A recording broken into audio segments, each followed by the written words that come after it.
Kucha or Kucha was an ancient Buddhist kingdom located on the branch of the Silk Road that ran along the northern edge of the Takalimukan Desert in the Tarim Basin and south of the Musat River. The area lies in present-day Aksu Prefecture, Xinjiang, China. Kucha town is the county seat of that prefecture's Kucha County. Its population was given as 74,632 in 1990. Etymology of Kucha. Chinese transcriptions of the Han or the Tang will also infer an original form Kuchi, but the form Guzan, representing Kusan, is attested in 7th century Old Tibetan, Mongol Empire period Uyghur and Chinese transcriptions support the form Kusan, Gusan, Kujan rather than Kushan or Kushan. p. 124. 1. However, transcriptions of the name of Kushan in Indic scripts from late antiquity include the spelling Gusan, and are apparently reflected in at least one Khotanese Tibetan transcription. The history of the toponyms corresponding to modern Kushan and Kucha remains somewhat problematic. History. According to the Book of Han, Kucha was the largest of the 36 kingdoms of the western regions, with a population of 81,317, including 21,076 persons able to bear arms.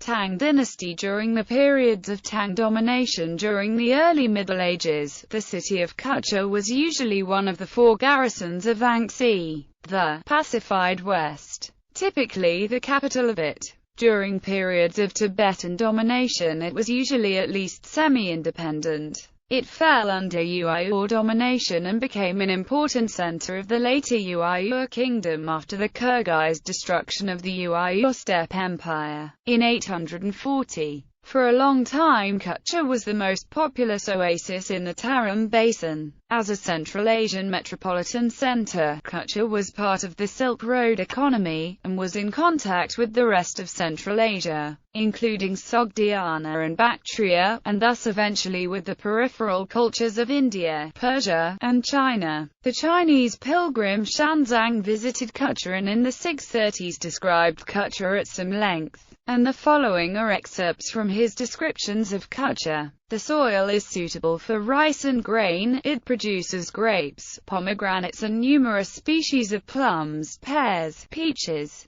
and almonds. The ground is rich in minerals gold, copper, iron, and lead and tin. The air is soft, and the manners of the people honest. The style of writing is Indian, with some differences. They excel other countries in their skill in playing on the lute and pipe. They clothe themselves with ornamental garments of silk and embroidery. There are about 100 convents in this country, with 5,000 and more disciples. These belong to the little vehicle of the school of the Sarvastivadis. The doctrine and their rules of discipline are like those of India, and those who read them use the same originals. About 40 li to the north of this desert city there are 2 convents close together on the slope of a mountain, outside the western gate of the chief city. On the right and left side of the road, there are erect figures of Buddha, about 90 feet high. A specific style of music developed within the region, and Kuchian music gained popularity as it spread along the trade lines of the Silk Road.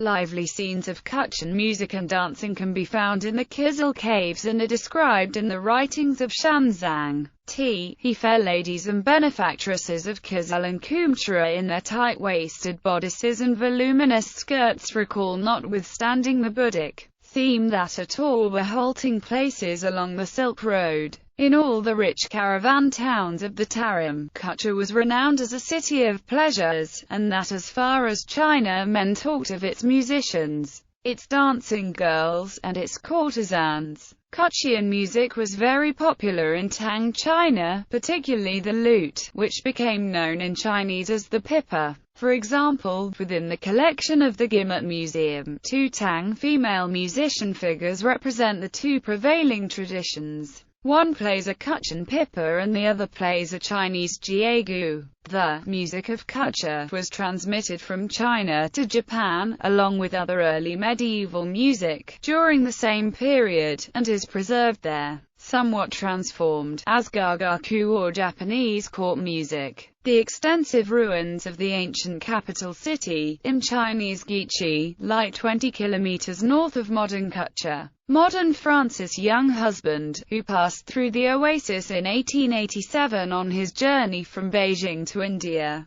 described the district as probably having some 60,000 inhabitants. The modern Chinese town was about 700 square yards with a 25 feet high wall, with no bastions or protection to the gateways, but a ditch about 20 feet deep around it. It was filled with houses and a few bad shops. The Turk houses ran right up to the edge of the ditch, and there were remains of an old Turk city to the southeast of the Chinese one, but most of the shops and houses were outside of it. About 800 yards north of the Chinese city were barracks for 500 soldiers out of a garrison he estimated to total about 1,500 men, who were armed with old Lee-Enfield rifles. With the tower mark, modern-day Kucha is divided into the new city, which includes the People's Square and Transportation Center, and the Old City, where the Friday market and vestiges of the past city wall and cemetery are located. Along with agriculture, the city also manufactures cement, carpets and other household necessities in its local factories. Archaeological investigations. There are several significant archaeological sites in the region which were investigated by the 3rd and 4th German Turfen expeditions. Those in the immediate vicinity include the cave site of Achiklik and Subashi. Kucha and Buddhism. It was an important Buddhist center from antiquity until the late Middle Ages. Buddhism was introduced to Kucha before the end of the 1st century. However, it was not until the 4th century that the kingdom became a major center of Buddhism, primarily the Sarvastivada, but eventually also Mahayana Buddhism during the Uighur period. In this respect it differed from Khotan, a Mahayana-dominated kingdom on the southern side of the desert. According to the Book of Jin, during the 3rd century there were nearly 1,000 Buddhist stupa and temples in Kucha. At this time, Kuchanese monks began to travel to China. The 4th century saw yet further growth for Buddhism within the kingdom. The palace was said to resemble a Buddhist monastery, displaying carved stone Buddhas, and monasteries around the city were numerous. Kucha is well known as the home of the great 5th century translator monk Kumarajiva. Monks Po-Yen, a monk from the royal family known as Po-Yen, traveled to the Chinese capital, Luoyang, from 256 to 260. He translated 6 Buddhist texts into Chinese in 258 at China's famous White Horse Temple, including the Infinite Life Sutra, an important sutra in Pure Land Buddhism. Poramitra was another Kuchan monk who traveled to China from 307 to 312 and translated 3 Buddhist texts. Po-Yen, a second Kuchan Buddhist monk known as Po-Yen, also went to Liangzhou and is said to have been well respected, although he is not known to have translated any texts. Tocharian languages. The language of Kucha, as evidenced by surviving manuscripts and inscriptions, was Tocharian, an Indo-European language.